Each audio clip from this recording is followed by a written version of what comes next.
smiles every week. There's tough periods, and he's a great character and always been great with his time on this show. But it tests everyone to be away that long and to be in that sort of environment. But Greg, I'll pose that question to my next guest, amongst many other things to talk to Max Purcell about, who is certainly a favourite. Every time we talk about Max, we get some great SMS traffic here. I've been wanting to talk to him for a little while. Really enjoyed his journey this year. I've had a lot to do with his coach, Nathan Healy, across the journey. He's quarantining over in Adelaide, which is not the funnest thing to do at the moment. If you follow Max on social media, you might have maybe a few tips for him just to get him through the next 4 or 5 days. Max, great to have you on the show. Hey, BP, how you going, mate? Yeah, going well. How many days have you got left? You look like you're about to climb up the walls, out the ceiling. You just, look, we can all complain in these sort of situations. There's people always doing it worse in the world, but quarantining's no fun for anyone. No, I get out Thursday morning. Nathan, we got a flight 9:50 Thursday morning back to Sydney. So, yeah, I'm getting through it. The days are a little long once it gets to after lunch, getting through to dinner when I got nothing to do. But other than that, I'm fine. Hey, just on that question that Greg posed, I mean, you've been away for about, I think, 4 months, but I mean, generally Australian tennis players spend longer stretches on the road overseas than other countries who can, zip home to the States or Europe. What sort of support is on the road in regard to the Australian players? It has been about 5.5 months, I think. But we this year not a whole lot of support. Craig's given us some options, I guess, at some bases and whatnot. But realistically, it's a little easier just to try and contact other players and kind of ask where they're training and trying to set up things that way. But it is pretty hard to offer support from an Australian standpoint, because if you want to send anyone over, it's an expensive gig. But I guess my support was I had a little bit of funding from the start of this year, and then the wild card, which helped me bring Nate over. Yeah, because obviously at the start, and I suppose you can probably explain the difference of having your coach, Nathan Healy, on the road as opposed to doing it sort of remotely with him. Take us inside just the value of being able to have him there with you face-to-face and in that environment, not only, practicing, competing, but also away from that as opposed to not having him there. Yeah, it makes a huge difference. I was a little nervous about it at the start of the year when I had to leave. That's why we kind of talked about the whole playing as much doubles at the bigger tournaments so I can get a lot of singles practice with the top guys. But yeah, because we felt like going away with no coach, if you did start the Challenger singles grind again, and knowing that you're going to be away for a while and you have some losses in a row to start, you can't really. Where do you go? You can't. There's no working with your coach after a match or taking a week off with your coach to go practice. There's nothing like that to do. There's really no specifics. So I was lucky that when I was playing singles, I actually started doing really well. So there wasn't a whole lot where I felt like, damn, I need Nathan here. But then when he got there, the extra work we do off the court, the mental side of things, it just made it a whole lot easier. And I was really just worried and stress free, and I started playing some of my best tennis. Yeah, I'll ask you about the off-court stuff because it's interesting. I know Nathan's whole coaching philosophy and the play awake setup that he's surrounded you with to allow you to be the best competitor that you can. But look, for those that haven't followed your journey, I mean, we certainly here on the First Serve, follow every player, and we've seen you rise up through the ITS, the challenges, and I suppose for people who are going along to the Australian Open. Go back to last year when you and Luke made the doubles final. They're seeing this name, Max Purcell, and thinking, okay, well, I better find out a little bit more about this guy. And he's made the doubles final, and that's when you sort of, I suppose, were on a bigger stage. And then this year, what you've been able to do in singles, as you mentioned. So you go away 3 months after the Australian Open, and you get to the grass of Eastbourne, and you have a week that maybe you couldn't have even expected possibly at that stage. You beat a guy, Kevin Anderson, a 2-time Grand Slam finalist in qualies. You beat James Duckworth, who's had a very good year. You beat Gael Monfils, and we know his tennis resume. Just take us to that week and what that did for you as a singles player.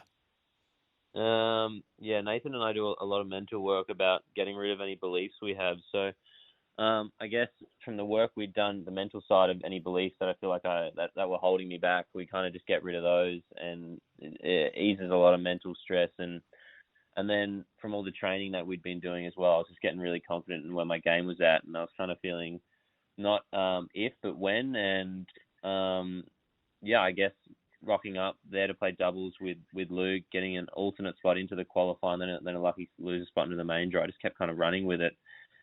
Grass for sure is my favourite surface, and Nathan and I do a lot of net work and volley work, and slice work. So I don't know, I just felt really comfortable out there, and I'm since training with and playing doubles at the tour events before and hitting with a lot of the top singles players, I just kind of felt like each practice session, I was belonging with these guys a lot more. So I went out there thinking this is no different to a practice session. I mean, I've been beating a lot of these guys in practice sets, so why not beat them in a match? And yeah, I did that, and then the year's just gone upwards from there. No doubt. You then go on to New Sultan, win the Challenger there, and then a phone call comes and, hey, Max, you pack your bags, you're coming to Tokyo to the Olympics.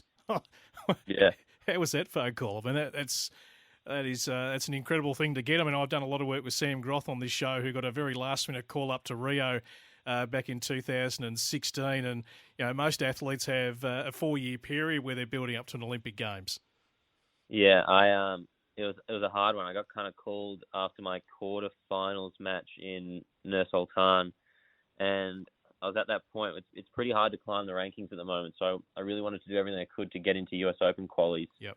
So I was, I was back and forth with Jamin, like, when do I have to decide by? Because I really don't want to miss the Olympics, but I really also don't want to miss the US Open qualifying because, from what happened at Eastbourne, I was like, who knows what can happen at a Grand Slam.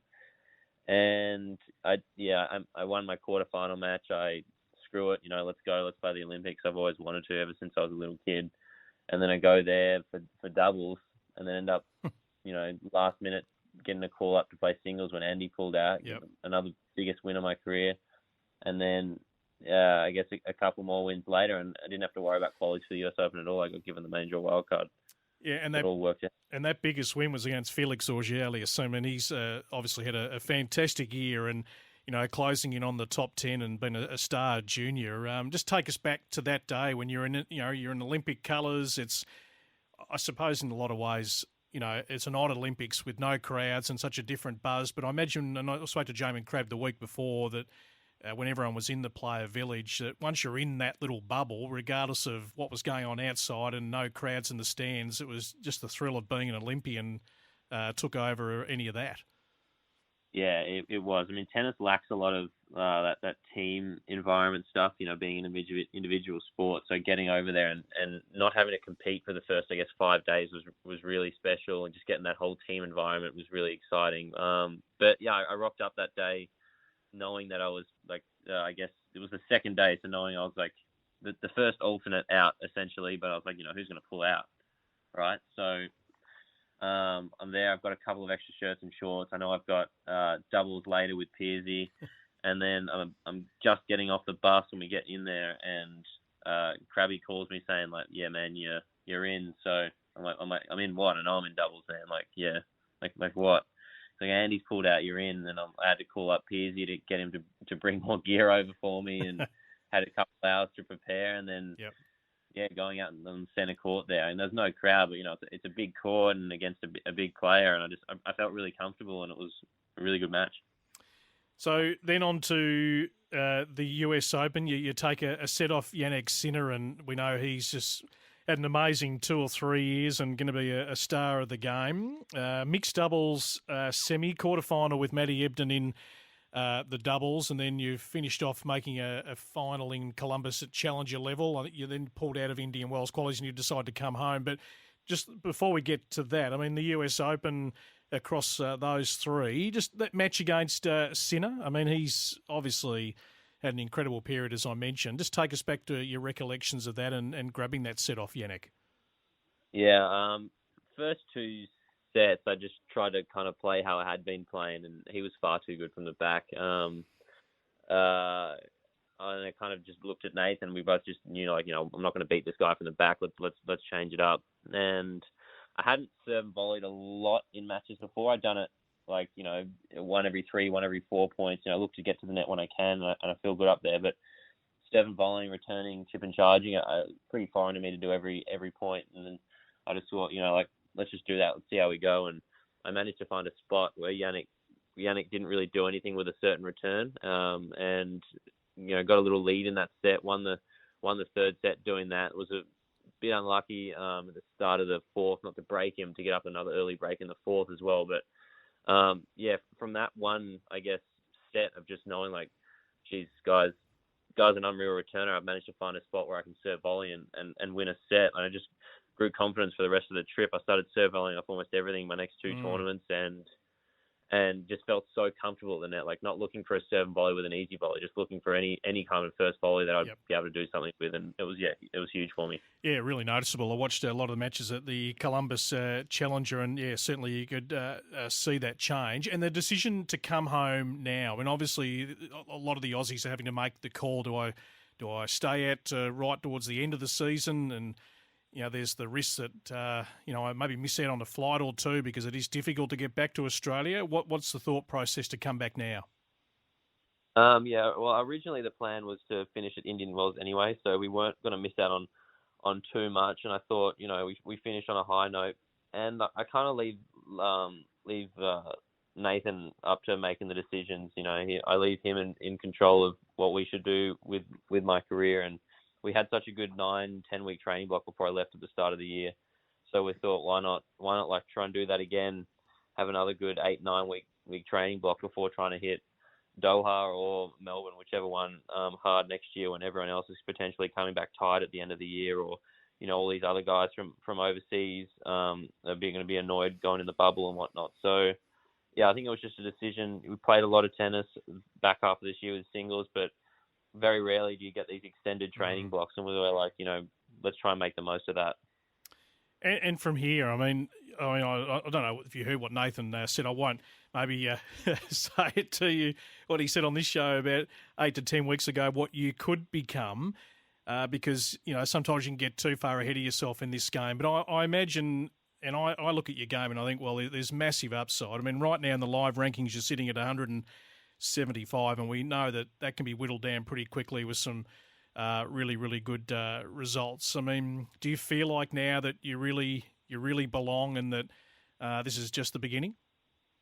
For sure. With the whole COVID rankings as well, it's kind of screwed up a lot of things. So I think realistically, I should be closer to that 140 mark and a lot closer to that top 100 mark as well as points. But hopefully that kind of fizzles out next year where I get more of a chance to play for that. But sure, the top 100 feels within really close reach, and I feel like my game's only gotten better in the last year, 2 years, 2.5 years, and we still feel like we have a lot to work on. And I'm not exactly the biggest guy out there, so a lot of physicality I can work on as well, and again, more mental work. So we're always trying to get a little bit better every time we go on court, or every time we really do anything every day. So I'm hoping for a really big next year, but again, I'm not putting any pressure on myself because, like you said as well, like a few big results can get you there anyway. So I'm not going to put a timeline on it, and hopefully it just kind of happens. And just this play awake theory, so a holistic approach to sport. I mean, Nathan has, I suppose, spoken about it on this show and to me off air, but just give us your take as the person who's living and breathing it, to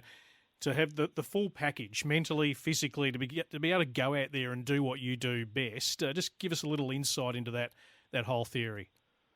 Yeah, he likes to say he's a bit of a life coach, does Nathan? A little of a mentor, like life mentor. Because, a tennis relationship with a coach. I mean, if it's purely on court stuff, I can't imagine it being any fun, right? So, we kind of bring everything into it. He's like my best mate, my life coach, my tennis coach, and I guess since being with him, we've just brought so much more enjoyment into the game, which taking all the pressure off myself, and taking away all the beliefs for why anything that I feel is holding me back, or anything that he might think is holding me back. We just do our work, I guess, on it is what he calls it, and it's just anything we do work on, and it opens you up to just whatever happens, and you can't change it, and it's for you. So we just find the positives out of everything, and it's really relaxing, and it just sense of relief, I guess, and it's great listening to him because he's got such a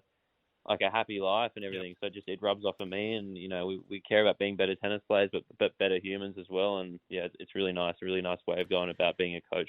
Well, you're making a great team, there's no doubt. Max, great to chat to you. We could chat for hours and hours. Love to get you back on the show at some stage. Good luck getting out of quarantine, doing a nice block and gearing up for a massive 2022. It's been a real thrill to actually watch you grow and progress, and your brand of tennis has been refreshing this year. So good luck on the continued journey. Thanks, Steve. Promo code FIRST